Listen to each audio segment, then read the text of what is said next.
પણ દેખાય કે આને આમ કેમ થાય, તો કોઈ મોટું કારણ હોય અને પછી બધાનું એક મહાન કલ્યાણ થવાનું હોય. અને અજ્ઞાનીને કંઈ થયું તો એની આમ ન જોવું, એ બધું ખોટું જ હોય, સમજાય? એટલે એ મોટું બગાડે તો ભલે બગાડે, સમજાય? અજ્ઞાની એને ગણાય જ નહીં. અને જ્ઞાનીને જો કંઈ થયું તો સમજી લેવું કે કંઈક મોટું કારણ છે, કંઈક મહાન પ્રગટવાનું છે. એમ રામ છે પરમાત્મા પ્રગટવાના છે, એટલે ચિંતાની જરૂર નહીં. આ બધું એટલે આખા જગત માટે એ દ્રષ્ટાંતરૂપ થશે કે આ બધા આપણે આમાં પડી ગયા છે, પણ ખરેખર આપણે પરમાત્મા છીએ અને આ બધું દેખાય છે કાંઈ નથી, એમ પરમાત્મા પ્રગટવાના છે. એટલે આ તો વૈરાગ્ય છે. કાંઈ નથી એ કાંઈ નથી લાગવું અને પરમાત્મા જ બધું છે એમ લાગવું, એ વૈરાગ્ય છે. વૈરાગ્યનો અર્થ કાંઈ શુષ્ક નિરસ થવાનો નથી, પણ પછી એમાંથી પરમ આનંદ પરમ શાંતિ પ્રગટવાના છે જગતના જીવો માટે, કલ્યાણ માટે. એવું જ્ઞાનીને કાંઈ થાય તો એ કલ્યાણ માટે હોય, અજ્ઞાનીને કોઈ પણ લક્ષણ દેખાય જ્ઞાનીમાં તો એ કાંઈક કલ્યાણ માટે હોય. હા જો સરસ્વતી. અને અજ્ઞાનીને કાંઈ થાય તો નકામ, કાંઈ નહીં, એને ગણાય જ નહીં. અજ્ઞાનીને કાંઈ થાય તો ગણવાનું નહીં, જ્ઞાનીને થાય સમજવાનું કે કંઈક કલ્યાણ થવાનું એવું હોય. પરમાત્મા પ્રગટવાના હોય, પરમ પ્રકાશ આનંદ પ્રકાશ પ્રગટવાનો હોય, આનંદ આનંદ શાંતિ પ્રગટવાના. સત્પુરુષને એમ લખ્યું, સત્પુરુષને કાંઈ થાય તો મોટા કારણો વિના કાંઈ ન થાય. એટલે રામને જે થયું છે તો એમાં પરમાત્મા પ્રગટવાના છે, એટલે ચિંતા કરવા જેવું નથી.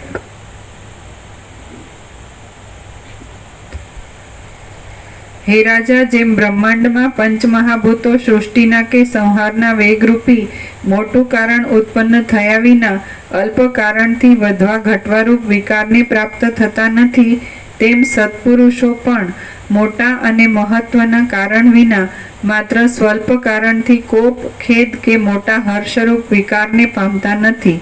શ્રી યોગ વાસિષ્ઠ મહારામાયણમાં વૈરાગ્ય પ્રકરણનો કાર્ષ્ય નિવેદન નામનો સર્ગ 5મો સમાપ્ત. પ્રસાદ આપી જાય.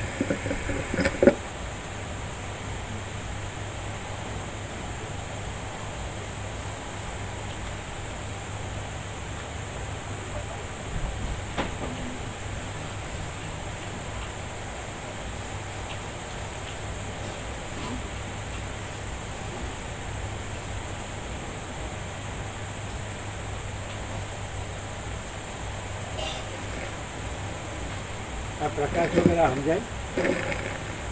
જે જીવતા હોય તો જે અવળું બધું કરતા હોય એમાં આનંદ લાગતો હોય, જેમાં દુઃખ આવવાનું હોય એમાં સમજાય. અને પ્રકાશ હોય તો કે એમ લાગે આ કેમ આમ કરે, પણ એમાં પરમાત્મા પ્રકાશમાં આવે અને એનો આનંદ અને એની શાંતિ પ્રકાશ કલ્યાણ પ્રકાશ. અને અજ્ઞાની અવળામાં જેમાં દુઃખ ને અશાંતિ થવાની હોય, સમજાય છે. અને અજ્ઞાન ન સમજાય, જેને સાચું જોતું સાચા પરમાત્મા જ જોતા હોય ને એને જ આ સમજાય, સમજાય. જેને સાચો આનંદ ને સાચી શાંતિ પરમાત્મા.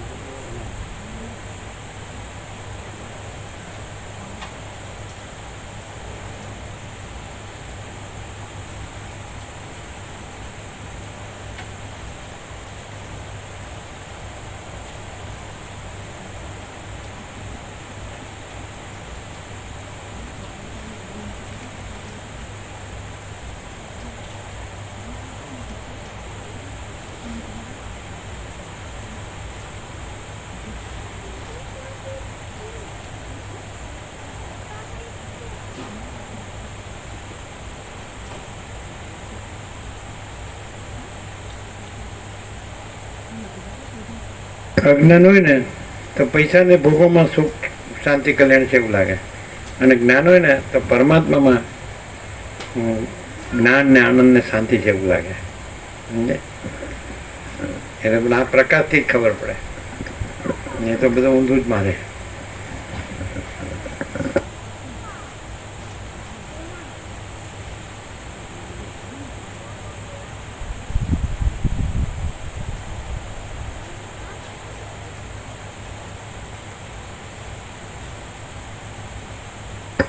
કેવી રીતે ખબર પડે? જેમ જેમ જ્ઞાનમાં વધે ને એવી રીતે ખબર પડે.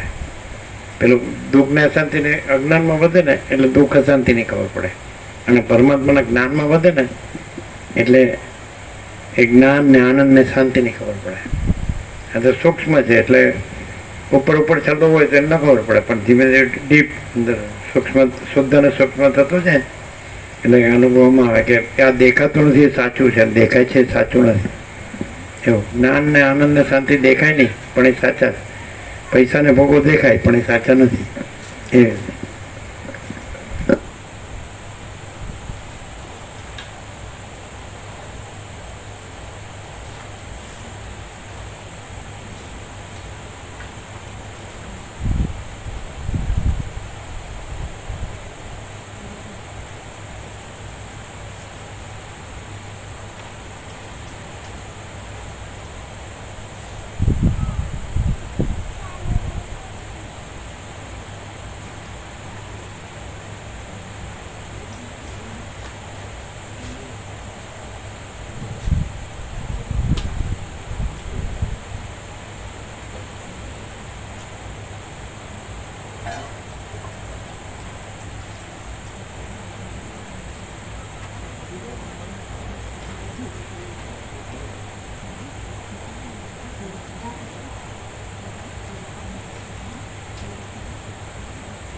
ખ્યાલ આવે પ્રેક્ટિકલ.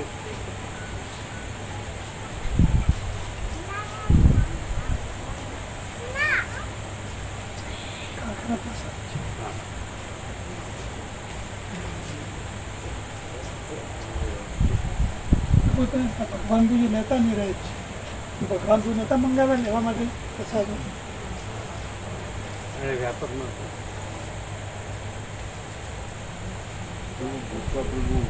પછી 50 કિલોનું બટાકાનું કટકું લાવે.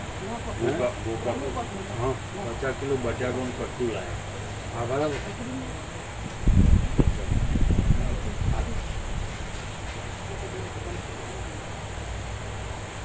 કેમ છે? પેલા બધા આવ્યા એમને કઈ ખબર પડતી હતી? કઈ ખ્યાલ આવતો હતો? એક મિનિટ. ગોરધન પ્રભુને સાથે લઈને આવ્યા ને એમને તો ભાવ ખરો પહેલેથી, કારણ કે જયસિંહ પ્રભુ જોડે ગોરધન પ્રભુને ખ્યાલ આવે છે? હા એમને એટલે આજે આવવાના હતા સાથે, પણ પછી કે હું જોઉં સવારે અવાય તો હું આવું એમ. કંઈ ઘરનું કાર્ય કેવું છે? આનંદ આનંદ છે ને? આનંદ પરમ શાંતિ. હે? આનંદ પરમ શાંતિ. પરમ શાંતિ. સાથે સોસાયટીમાંથી જે આવ્યા ને પ્રભુ એમને આમ એવું થઈ ગયું કે સારું છે જબરજસ્ત એમ અંદર આમ એવું ફીલ થયું એમને કે અનંત આનંદ, અનંત પ્રકાશ, અનંત શાંતિ, આ ત્રણ શબ્દો બધાના મનમાં વસી ગયા એમ. અહીંયા જે આવ્યા ને એટલે કે આવું ક્યાંય નથી. મેં કીધું જ્યારે જ્યારે તમને ઈચ્છા થાય તો કહેજો તો સાથે લઈ આવી મારા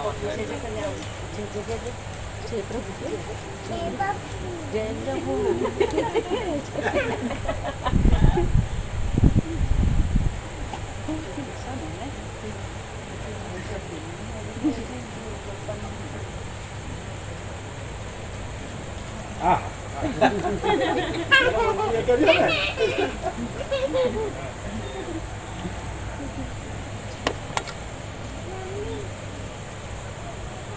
ગોરધન પ્રભુ તો ખ્યાલ આવે નહીં? ગોરધન પ્રભુ જોડે થાય વાર્તાલાપ, અમે સાથે ક્યાંક જઈએ એને ખ્યાલ આવે ને? પ્રકાશનો ખ્યાલ આવે ને? હા વાત થાય અમારે એમના. પણ એમને કેવું કે આમ બરજબરણ આપણે આમ કહીએ ને કે ચાલો જવું છે તો થોડી સગવડ કરે, બાકી આમ એકદમ એવું કરે એમ. જેમ જેમ ઉદય થાય ને ચૈતન્ય જાગૃતિ થાય એમાં આનંદ આવે. હા સરળ છે બહુ.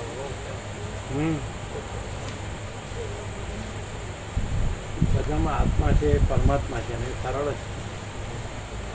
ચૈતન્ય જાગૃતિ થાય એટલે પછી આનંદ આવે. ક્યાંક જુદાગ્રહ રહે નહીં, બરાબર.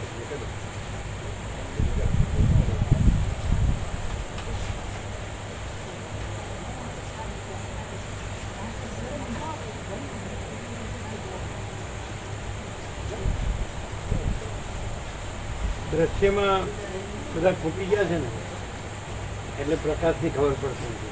અને પ્રકાશની ખબર પડે તો દ્રશ્યથી મુક્ત થઈ દ્રશ્ય ભ્રાંતિ સ્વપ્ન જેવી જાણવાના જળ જેવી.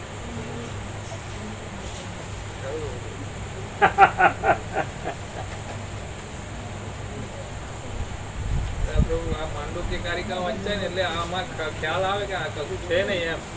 ત્રણે ત્રણ અવસ્થાઓ આવન જાવન વાળી છે એટલે સંત્યા ના આવે. એટલે ધીરે ધીરે હવે શું છે કે આમ જે પહેલા થોડું એવું હોય ને કે થોડું આ સમજ્યા થોડું આ સમજ્યા એટલે શંકા જેવું રહે થોડું. પણ હવે તો એવું થાય જ નહીં કે હા આ તો છે જે છે જો હે સો હે. આ લઈ જાઓ અત્યારે લઈ જાઓ. કારણ કે અહીંયા રહેતા નથી ને એટલે દર્શન લાવી સંભળાય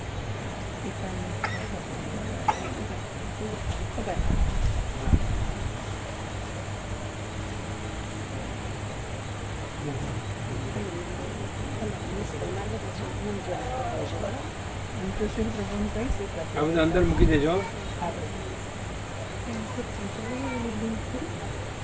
એ રીતે જ બધું વ્યવસ્થિત.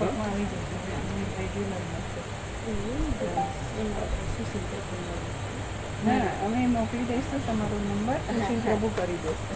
અત્યારે જ લઈ લેજો. હા લઈ લીધો નંબર નહીં લીધો. ચાલો. તારો લે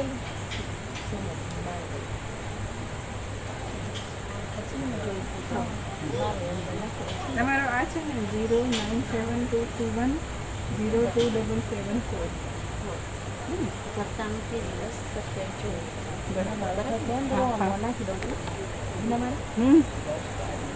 તમારો પણ આપી દો. સેમ નંબર ઉપર મિસ કોલ કરી દો. તમારો લઈ લઈશ. તમારું નામ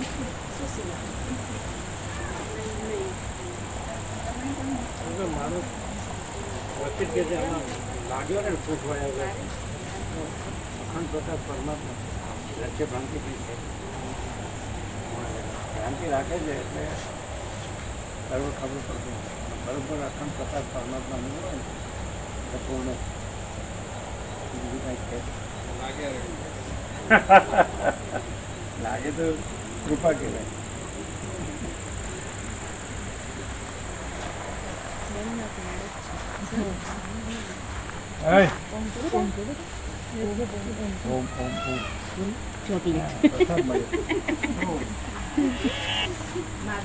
હા 701 છે છેલ્લા.